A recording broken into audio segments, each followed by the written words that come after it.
যেভাবে কাছে টেনে নেন, তার জন্য আপনাদেরকে অশেষ ধন্যবাদ। এই চুয়াডাঙ্গার বুকে আমার বড় ভাই মোল্লা ফারুক হাসান শুভ্র আছে।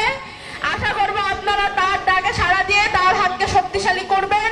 এই চুয়াডাঙ্গাতে শাপলা কলি সামনের দিনে জিতে আসবে এবং আপনারা আমাদেরকে 10টি বছর সময় দিন, ইনশাল্লাহ বাংলাদেশে এনসিপি সরকার গঠন করবে। কি করবে তো? ইনকিলাব ইনকিলাব ইনকিলাব ইনকিলাব। আপনাদের সবাইকে ধন্যবাদ জানিয়ে আমি আমার বক্তব্য শেষ করছি। দেশ জুড়ে যে কোনো কেনাকাটায় 10,000 টাকার বেশি অফার, তাই পেমেন্ট মানেই বিকাশ।